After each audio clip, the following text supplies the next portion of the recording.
قتلت بحثا، لكن اول مره هناقش فيها نقاد رياضيين وارائهم المختلفه.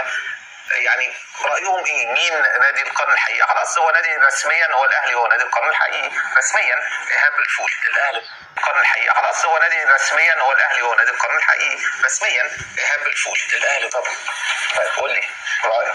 طبعا الاهلي هو النهارده. انا لازم تقول لي قناعاتك. قناعاتي لان ده القرار اللي انا بصوت عليه. ما ينفعش انت بعد 10 سنه تيجي تقول لي لا ده الزمالك. انت لو انا لو زملكاوي بقى اكرم لي اني اقول الاهلي نادي القرن. اكرم لي ما يكون التحكيم وارائهم المختلفه.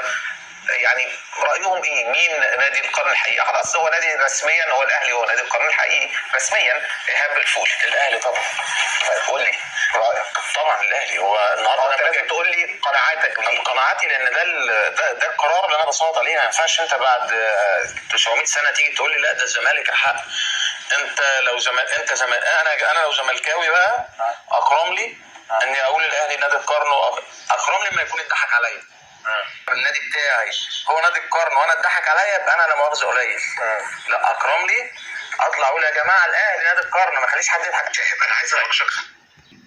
هو ده بقى ايهاب الخولي. ايهاب الخولي اللي اتولد في الجزيره في الثالثه شمال يا مرتضى. هو ده ايهاب الخولي. اسمع يا زملكاوي، هو ده ايهاب الخولي اللي كان بيطلع يقول لك ايه؟ نادي القرن الحقيقي هو نادي الاهلي. ابقى بكرامتي او عشان اكرم لي انا اعترف ان النادي الاهلي هو نادي القرن.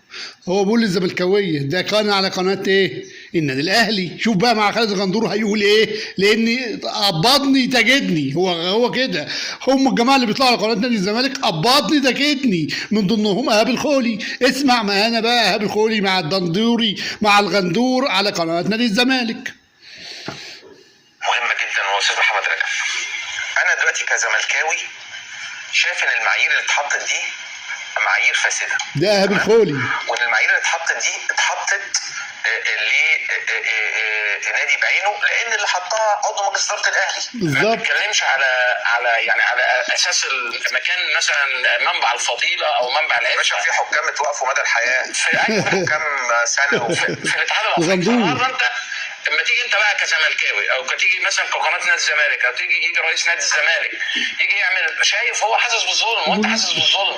فلما تيجي انت تعبر عن مظلوميتك وتعمل يافطتك ما هو نادي القرن ده لو انت هنيجي نتكلم ما هوش مثلا بطوله. كان عاوز يقول هو اللي قال قبل كده ده لقب شرف او لقب يعني اللقب شرفي يبنى عليه بقى. لقب شرفي الاتحاد الافريقي منحه في الوقت ده من وجهه نظره. فانت من وجهه نظرك انت الاحق. لما تيجي انت تتكلم النهارده انت بتجادل. تخيل ده ايهاب الخولي اللي كان على قناه الاهلي، مولود في النادي الاهلي، اتولد في نادي الزمالك. اتولد في نادي الزمالك فجاه كده. ما يطلعش يقول لك قبضني ده جدني. يقول لك لا انت بتتكلم ليه؟ لا من حقك تتكلم. ده ليه بقى للزملكاويه بس عشان خاطر الزملكاويه يعرفوا اللي بيطلعوا على القناه بيعملوا ايه. التاريخ والاحصاء طلع تقرير باحقيه نادي الزمالك بلقب القرن كمان. والاتحاد الافريقي في نفس السنه اهدى اللقب. ده مش بالشيء ده 550 وش. في نزاع وفي اشكاليه او كان في حد بيقول لك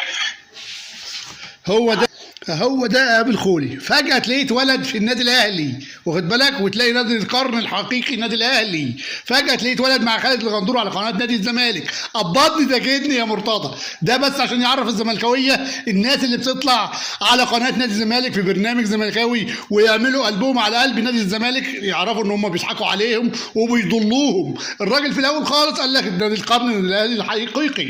النادي الأهلي هو نادي القرن الحقيقي. أقرب للزملكاوية انه يعترفوا ويطلعوا يقولوا هو فعلا نادي القرن نادي الاهلي. فجاه اتقلب الحال وقبضوا مرتضى وطلع مع خالد الغندور وقال لك ايه؟ نادي القرن هو نادي الزمالك المستحق بنادي القرن. عشان تيجي الكاف يدي نادي الاهلي نادي القرن كان فيه حاجات ومحتاجات ولعب وحاجات ومحتاجات. فده خد ايه؟ ده ايهاب الخولي ايه يا زملكاويه؟ واحد من ضمن اللي بيطلعوا مع خالد الغندور، وخالد الغندور ذات نفسه وصبحي عبد السلام ذات نفسه وطارق يحيى ذات نفسه وكله بيعمل 20 جنيه. قبضني ده جدني.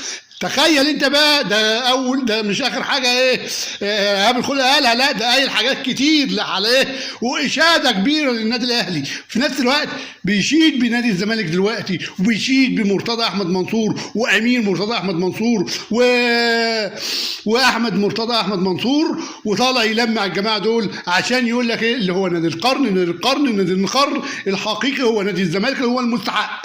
السلام عليكم. ولازم انتوا تحكموا بنفسكم عشان تعرفوا الناس ولا الشوات الفاسده اللي بيطلعوا على قناه برنامج زملكاوي. السلام عليكم.